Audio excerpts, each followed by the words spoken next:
And first question for our candidates, please. Hi, sirs. My name's Sean Ryan. I just finished up a campaign for Congress. I got 241 votes, so if anyone voted for me, thanks. I wrote a letter to each of your campaigns in which I suggested that you consider combining forces. Some people may not know, but the third-party candidates all met together about a month and a half ago and agreed upon 4 points on which they all agree and on which each of the Democratic and Republican parties all disagree. And I think it might be time for us to put our egos aside, certain less important issues aside, and join together. And my suggestion would be if you could find one person behind which you might be able to unite, perhaps the person who called you all together in the first place, we might have a viable opportunity to vote for somebody that we believe in. I don't mean to cut you off, but if you could get your question, please. Well, I was just wondering if you think that's a possibility, if it's possible for you guys to combine your forces. And, I mean, you each have a small constituency, but a devoted constituency. And with these sorts of agreements that you have, you could ask your supporters to unite behind one person. Thanks very much. Ralph Nader, you're first.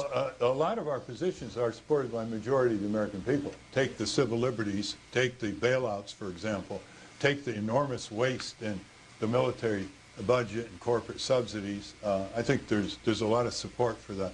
But there are a lot of differences. I mean, you haven't provoked the differences. For example, I really believe in strong health and safety regulatory programs. Food and Drug Administration, FAA, railroad safety, OSHA, EPA, auto safety. They've been put to sleep by both Clinton and Bush. They're not saving American lives. I believe also in single-payer health insurance, full Medicare for all, with private delivery of health care in a competitive system and free choice of doctor and hospital for patients.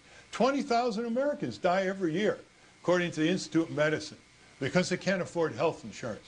Millions get sick, stay sick, or get injured and don't get treatment. That is a brutal, cruel system that does not operate in Western Europe. Nobody dies in Western Europe because they can't afford health insurance. So, and also on things like pro-life, pro-choice, I mean, there are a lot of differences between us, and it's very hard to meld them together. I believe in more candidates. I believe in a multi-party system. I believe in debates. Clearly. Congressman Barr. Thank you. Yeah, we're 4 or 5 days out from election. It's completely ridiculous to suggest that all of a sudden, you know, it would be impossible. I mean, you can't do it legally. We're on the ballot. I am the standard bearer for the Libertarian Party, America's oldest and largest third party. We stand for the proposition of maximizing individual liberty and minimizing government power, getting the government out of one's home, one's school, one's workplace, one's wallet, one's personal life. And if my good friend Chuck Baldwin wants to urge his supporters to vote for me, and Ralph Nader does, because we agree on those issues, now is your chance. But our target in this election is to point out to the American people the tremendous damage that is being done to our Constitution, our economy, our family life, our education in this country by the monopoly status quo parties that we have running this country. We need to break that. That's how we will reassert freedom in America. Thank you very much, Congressman. Mr. Baldwin. Thank you very much. Thank you very much for the question. I agree with Mr. Nader that there are several differences between us as well as agreements on some of the what we call social issues. I am adamantly pro-life. I am very much pro-traditional marriage. I'm pro-Second Amendment.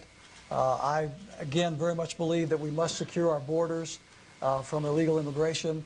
There are several issues that I'm sure that we could find difference with. As to third parties uniting, I'm not sure that I would oppose that under the right circumstances and with the right candidate.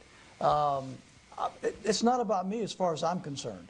I'm not here because I'm on an ego trip or because I'm trying to do something for myself.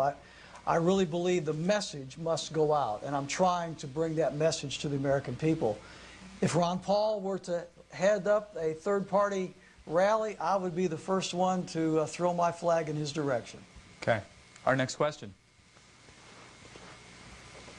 For all candidates, what is your position on the impeachment of George W. Bush? Position on the impeachment of George W. Bush. Congressman Barr, you led an impeachment charge once. I have some passing familiarity with the concept. You're absolutely correct. As a matter of fact, it was almost, it'll be 11 years ago, 1997 in November, when I filed the very first formal instrument, an inquiry of impeachment. The impeachment of George W. Bush is obviously a moot point. I mean, we're just a few months away from him leaving office. Thank you, Lord. And the Congress is out of session. There's no opportunity for it. It's a moot point at this point. I did testify just a few months ago before the House Judiciary Committee on issues that Dennis Kucinich here in Ohio and a number of others, including myself, had raised with regard to abuses of executive branch power by this administration, such things as signing statements, the illegal wiretapping of American citizens, and so forth. And these are very important issues. But Congress should have looked into months and months ago to determine whether or not there was sufficient evidence to determine exactly what this administration had done so that the gentleman's question could be answered. At this point, Congress has let too much time slip by, and it's a moot point. Mr. Baldwin. Dan, thank you for the question. Bob is right. It is a moot issue at this point. I think the question, though, illustrates the problem of the lack of accountability by the two major parties that control our political system. The Founding Fathers' idea in creating an executive branch, a legislative branch, and a judicial branch was for the purpose of providing checks and balances each to the other, so that you would not have a rogue judiciary, for example, or a rogue executive branch, so that the other branches could bring balance and justice into the federal government. The problem is we haven't had that accountability because the two major parties would more rather take care of their own parties than take care of what's right for America. George Washington was exactly right in his farewell address when he warned us that an over-infatuation with political partisanship would lead ultimately to the demise of our country, because the interest of party would take precedent over the interest of America. And that's exactly what we have with these two major parties, and that's where I concur with Ralph and Bob, that we must come to a point in this country where that we break up this duopoly of the two-party system. Chuck Baldwin, thank you very much. Ralph Nader. Unanimity, it looks like. The criminal recidivist regime of Bush and Cheney is the most impeachable regime in American history. The American Bar Association, full of conservative Republican lawyers, sent 3 papers, 3 reports to George W. Bush in 2005, 2006, charging him with serious violations of the U.S. Constitution. In 5 areas, they're impeachable. Criminal war of aggression that was undeclared in Iraq. Number 2, systemic torture. Number 3, what Bob Barr just mentioned, snooping on Americans without judicial warrant. That's a 5-year jail term. That's a first-class penalty.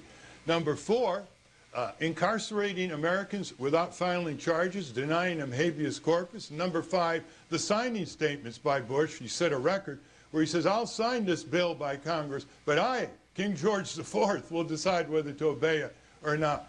After they leave office, they are still subject, Bush and Cheney, to the criminal laws. They can still be prosecuted, just as Nixon was about to be prosecuted for a one-time burglary obstruction of justice by the Watergate Task Force report. And we recommend DAs all over the country to rustle up their statute books and convene grand juries. So, to be clear, Mr. Nader, you would say let's go forward with an impeachment, but Congressman Barr and Chuck Baldwin, it's a moot point. Pretty much? No, I don't think that. I think he's saying that the criminal process, once Bush leaves office, should handle it. Oh. That it's not tied down to simply the term of the Congress, I think. Yeah, they're not immune to the criminal laws. People often think they are. They're not.